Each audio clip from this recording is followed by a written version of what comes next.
A group of furious bikers confronted Shaquille O'Neal because of his bright red Maga hat. Their eyes were cold, voices laced with provocation, thinking they could force Shaq into submission. The atmosphere was as tense as a drawn bowstring, ready to snap at any moment. But in that very instant, something unexpected happened, an emotional twist that changed everything. What happened next didn't just affect Shaq, it touched everyone present. What exactly happened between Shaq and that group of bikers that left the whole diner in stunned silence? Stay tuned, because this story will give you a different perspective.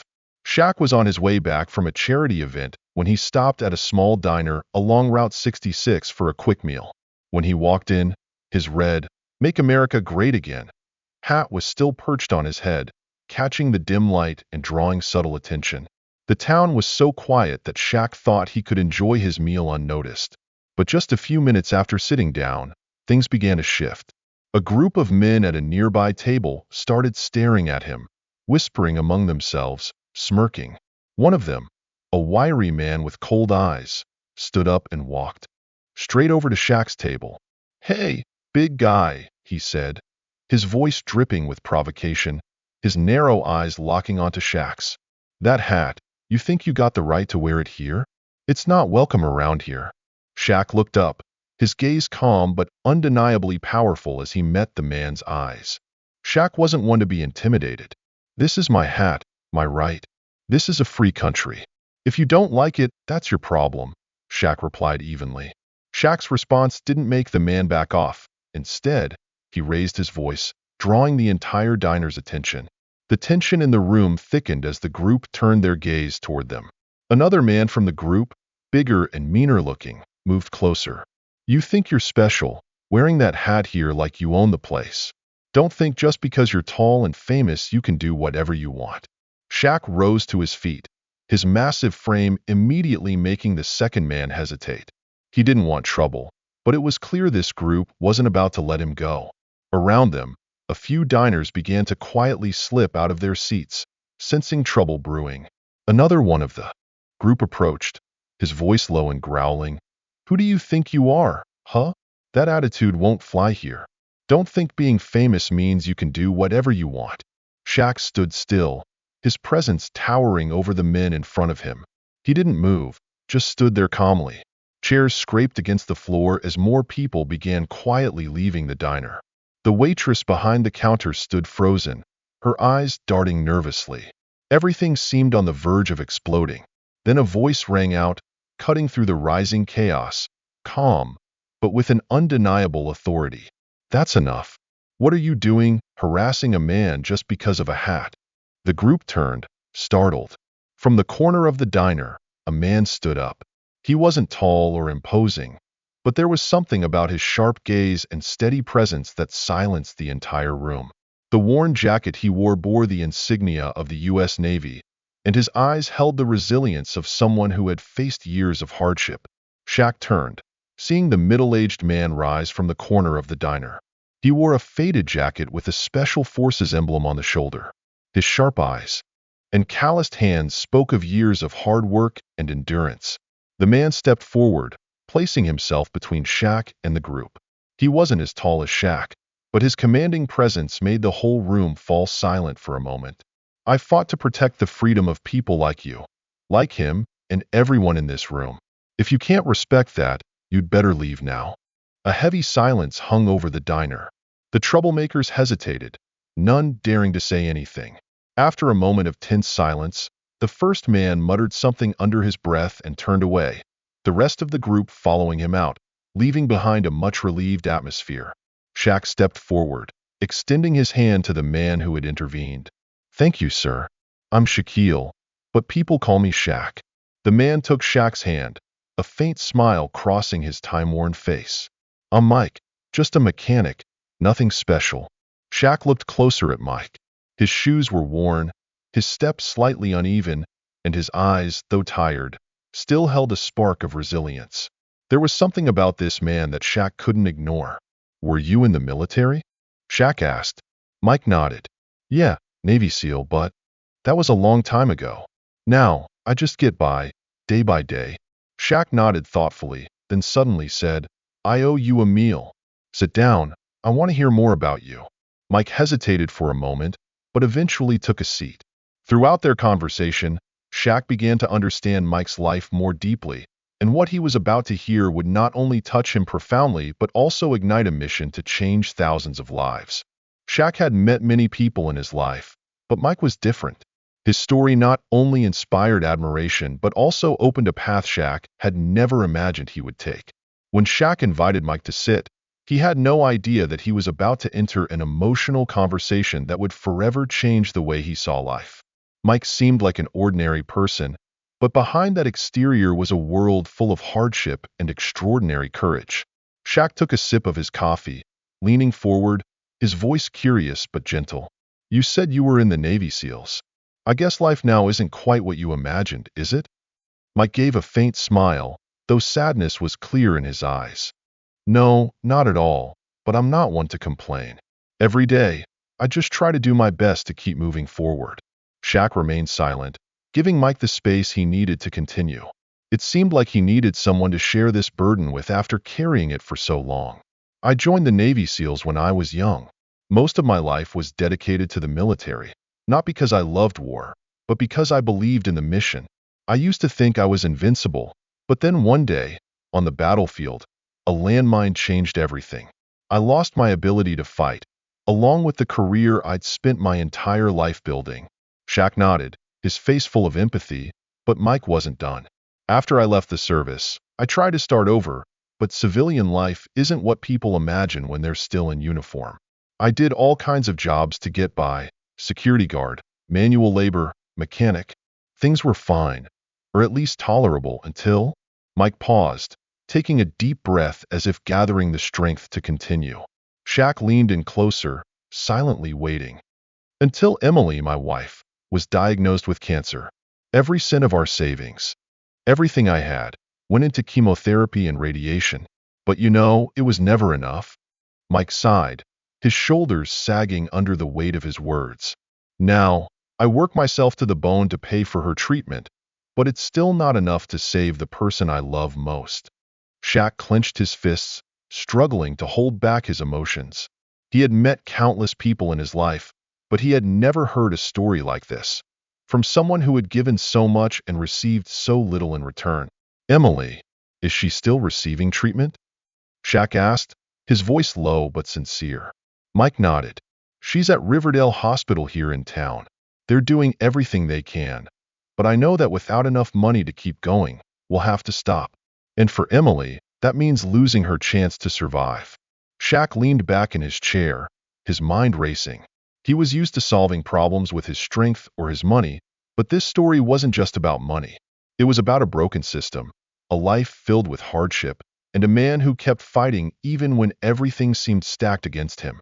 Shaq looked at Mike, a newfound determination in his eyes. Let me meet Emily. I want to understand more about your situation. I may not be able to do something big, but if there's any way I can help, I will.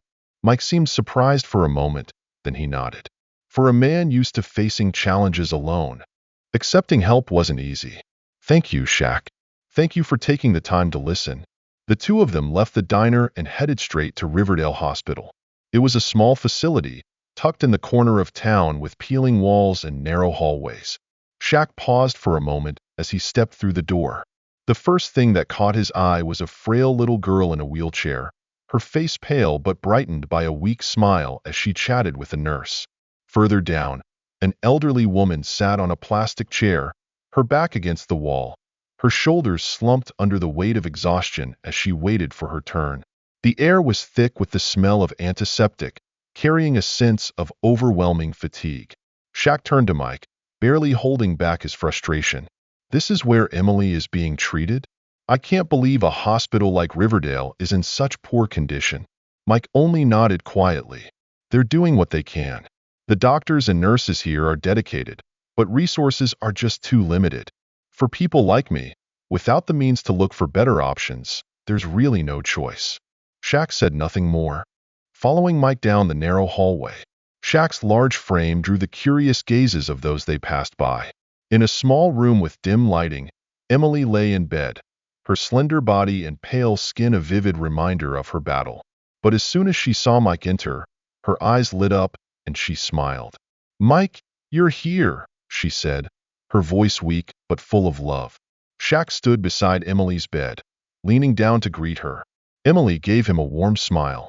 "Shaq, you must be the one Mike has always been talking about. I never thought I'd get to meet someone as famous as you." Shaq smiled back, but deep inside, he felt a pang of pain.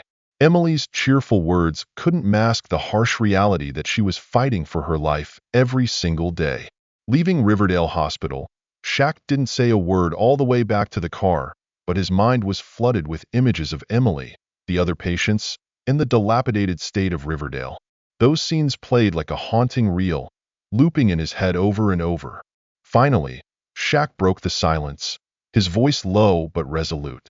"Mike, you don't need to worry about Emily's medical bills anymore, and I won't stop there. I'm going to do something to change this place, for Emily, for you, and for everyone like her." Mike turned to him, startled. "Shaq, what are you saying?" Shaq looked into Mike's eyes, his gaze determined yet filled with emotion. "I can't just sit by and watch this happen. It's time, Mike. It's time to take action." Shaq had used his strength on the basketball court, but this time, he decided to use his influence and heart to change an entire community.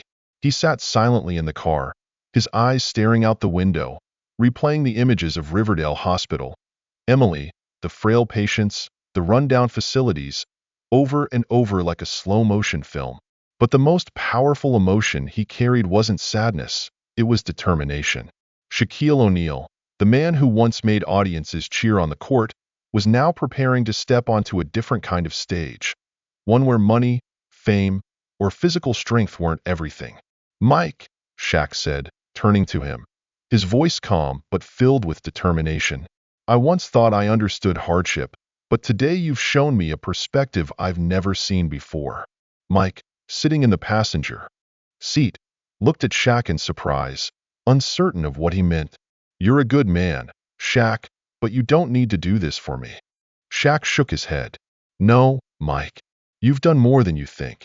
You stood up for what you believe in, even when you had nothing left for yourself. If it weren't for today, I wouldn't have seen just how many people need help, and I can't turn my back on that." Mike looked at him, a flicker of emotion in his eyes, but he remained hesitant. "Shaq, I don't want my story to become a burden on anyone, especially someone like you." Shaq leaned forward, his voice serious but warm. "Mike, I used to think charity was just writing a check, signing off on a big number, and hoping it reached the right place. But today, I realize charity is so much more. It's about action. And somehow, you've helped me see that." The next day, Shaq returned to the city. He gathered his team of advisors, which included financial experts, public relations staff, and close associates from the entertainment industry. "I need everyone's help to do something big," Shaq began, his eyes gleaming with determination. One of the advisors looked slightly surprised and asked, "Shaq, you've worked with dozens of charities before. What are you thinking this time?" Shaq leaned forward, his fingers interlaced, his voice stronger and more resolute than ever. "I want to create a fund to help cancer patients struggling financially, not just to cover medical bills, but also to improve the facilities at places like the Riverdale Hospital I saw yesterday. I don't just want this to be about money. I want to change their lives." Shaq's team sat in silence for a few seconds before nodding in agreement. One of them smiled and said, "If it's you, Shaq, I believe we can make this happen." A week later, Shaq returned to the small town, this time with a convoy of trucks carrying medical equipment. He wasn't alone. Mike was with him, both surprised and deeply moved. As they entered Riverdale Hospital, all eyes turned to them, filled with amazement. The elderly woman who had sat on the plastic chair the last time Shaq was there came over, grasping Shaq's hand. "You're the basketball player, aren't you? I've seen you on TV," she said. Shaq smiled and leaned down to look at her. "Yes, ma'am, but today, I'm just someone here to help." Shaq's team began unloading and installing equipment. A new X-ray machine, advanced chemotherapy devices, and even renovations for a treatment room dedicated to children. The young patients gathered around Shaq, their eyes wide with curiosity. "How tall are you?" one of the kids asked. "Can you play basketball here?" another chimed in. Shaq laughed, effortlessly lifting a frail little boy with one hand. I'm not that tall, but if you all eat well, drink your milk, and exercise, you'll grow even taller than me. Later, during a small ceremony to celebrate the transformation of Riverdale Hospital, Shaq stood on a temporary stage with Mike and Emily beside him. In front of him were the patients, doctors, nurses, and villagers, all gathered to witness this moment. Today, I'm not standing here as a basketball player or a celebrity. I'm standing here as a person, someone who wants to do what's right. We can't control what life throws at us, but we can control how we respond. And I want my response to be one that brings hope, Shaq said. He announced the establishment of the Hope Rising Foundation, with its first mission being to support Riverdale Hospital where Emily was receiving treatment. The foundation would also expand to help impoverished cancer patients across the country. Mike was invited to speak. He stood up, his voice steady but full of emotion. I never imagined that my story would lead to something like this, but Shaq, with your enormous heart, you've turned something small into a beacon of hope for so many. I don't know what else to say except thank you. As Shaq stepped down from the stage, he walked over to a group of young patients waiting for him. A little girl shyly handed him a drawing she had made, a picture of a giant man with angel wings. Shaq knelt down to accept the drawing, his eyes glistening slightly. He placed his hand gently on the girl's shoulder and spoke warmly, "Thank you, sweetheart, but I'm just an ordinary man doing what needs to be done. The real heroes are kids like you, brave and never giving up." Shaq had planted the seeds of hope, but his journey didn't end there. Greater surprises and even stronger emotions lay ahead. The Hope Rising Foundation received widespread support and praise, but for Shaq, this was just the beginning. He knew that to truly make a difference, his work needed to continue and grow. What he didn't anticipate was that his efforts would not only touch the lives of struggling patients, but also rekindle compassion in people who had long forgotten what it meant to care. 2 months later, Shaq decided to visit Riverdale Hospital again, where Emily was still being treated. This time, he went alone. He wanted to see firsthand the results of his foundation's efforts and, more importantly, reconnect with the people who had inspired him. As Shaq stepped through the doors of Riverdale Hospital, he immediately noticed the difference. The suffocating, heavy atmosphere of his first visit had been replaced by a sense of hope and renewal. The once peeling walls were now freshly painted, bright with cheerful colors. Posters featuring smiling patients and encouraging words lined the hallways, making the space feel more alive. The cramped corridors where patients once crowded onto plastic chairs were now orderly, with clear pathways and new seating areas. A play area had been set up near the children's ward, filled with toys and joyful murals of animals and nature. Shaq could hear laughter coming from the children's section, a sound he hadn't imagined hearing during his first visit. As he passed the reception desk, the nurse recognized him and greeted him warmly. "Welcome back, Mr. Shaq. The kids have been waiting for you. They've made a lot of drawings to show you." She led him down the hallway, where he saw patients smiling as they chatted with staff, and doctors walking with newfound energy. When they reached the children's ward, Shaq saw a group of kids playing near a colorful mural of a basketball court. A boy sitting in a wheelchair spotted him and shouted, "Shaq is here." The room erupted in laughter and the sound of footsteps as the children ran or wheeled over to Shaq, their faces lighting up with joy. The nurse smiled, guiding Shaq through Riverdale Hospital. Shaq was taken to the children's treatment area, where the kids played among vibrant murals. A small boy, frail but full of energy, ran up and grabbed his hand. "Mr. Shaq, do you remember me? I'm Billy. Last time you were here, I was still in a wheelchair, but now I can stand," Billy said, his voice brimming with excitement. Shaq knelt down to the boy's level, holding his hand tightly. "Of course I remember you, Billy. You've done amazing. I'm so proud of you." Billy's smile beamed across his face, his eyes sparkling like a small flame burning bright against the cold winter sky. Shaq stepped into Emily's room. Mike sat beside her, holding her hand as always, but this time Emily looked much healthier. Her skin had regained its color, and her eyes were filled with life. "Shaq, you came back to see me. I don't know how to thank you," Emily said, her voice trembling. Shaq leaned down, gently taking her hand. No, Miss Emily. It's I who should be thanking you for not giving up. You've taught me that hope should never be extinguished, even on the darkest days. Mike stood up, placing a steady hand on Shaq's shoulder, his voice deep but filled with emotion.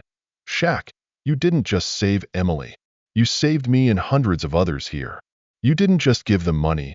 You gave them hope for a better tomorrow. As Shaq left Riverdale Hospital, he was surprised to see a group of familiar faces waiting at the door. It was the bikers who had confronted him at the diner, but this time, their stance wasn't aggressive. They stood there quietly, looking a bit uneasy as Shaq approached. The leader of the group stepped forward, the arrogance that had once marked him now replaced by hesitation. Shaq, I want to apologize. We were wrong. A few days after that incident at the diner, we saw a news report about what you've been doing here. The medical equipment, the kids, everything. He paused, glancing back at his friends before continuing. We realize the good you're doing for those who need it most. I don't know what to say except thank you. Shaq looked at them, slightly surprised, but then he smiled. I don't need an apology, but if you really want to do something, help me spread hope. Anyone, anywhere, can make a difference. The biker nodded firmly. We've donated to your foundation. It's not much, but it's all we could do. We just wanted to apologize and let you know we're trying to be better. Shaq looked at them, a little surprised, but then he smiled. I don't need an apology, but if you really want to do something, help me spread hope. Anyone, anywhere, can be part of making a difference. The biker nodded. We've donated to your foundation. Not a lot, but we wanted to do our part. Shaq's small act quickly grew into a massive movement. The Hope Rising Foundation began gaining national attention, receiving contributions from NBA players, well-known artists, and everyday people alike. But it wasn't just about raising money. It was about building a movement. Shaq worked closely with his team to develop a strategy. His advisors identified the needs of Riverdale hospitals in remote areas, while his public relations staff launched campaigns to inspire widespread community support. They reached out to universities, offering scholarships to students pursuing oncology, and as Shaq's foundation partnered with local charities, they held their first fundraising gala, raising over $1 million in a single night. With these funds, the foundation launched its first initiatives, providing advanced medical equipment to underserved Riverdale hospitals, starting with Emily's town, offering full scholarships for aspiring doctors from underprivileged communities, and establishing mobile clinics to reach patients unable to travel to larger Riverdale hospitals. Shaq's vision went beyond money. He wanted to deliver hope in a tangible way. 1 year after its founding, the foundation had funded major upgrades for 5 Riverdale hospitals, provided treatment for hundreds of patients, and opened doors for dozens of young doctors to pursue their dreams. A year later, Shaq stood in front of the first Riverdale hospital that his foundation had helped transform. On the large wall of Riverdale Hospital, the words Hope Rising Foundation, where miracles begin, shone under the sunlight. Mike stood beside him, holding Emily's hand, his eyes filled with pride, not just because his wife had survived her illness, but because their story had helped change so many other lives. Shaq, Mike said, his voice hoarse with emotion, to me, you're not just a basketball legend, you're a legend in life. Shaq shook his head, a warm smile spreading across his face. I'm just doing what needs to be done, Mike. It's you and Emily who taught me that the true meaning of life is helping others. As Shaq walked through the lobby of Riverdale Hospital, a little girl ran up and hugged his leg tightly. She handed him a drawing of a bright star in the night sky. Thank you, Mr. Shaq. You brought light to this place. Shaq knelt down, gently hugging the little girl. He looked up at the blue sky, his heart filled with hope. A small action can create a big miracle. Sometimes, changing the world doesn't require extraordinary strength, just a heart willing to share. If you've ever witnessed a moment when courage and humanity made a significant change, share it with us in the comments. Your story could inspire and spread positive energy to even more people. If you found this story meaningful, don't forget to share it with your friends and family so we can all spread the message of courage and humanity together. Thank you for following and supporting. Let's continue to spread these wonderful values, each small action, but full of meaning. Wishing you health and happiness always.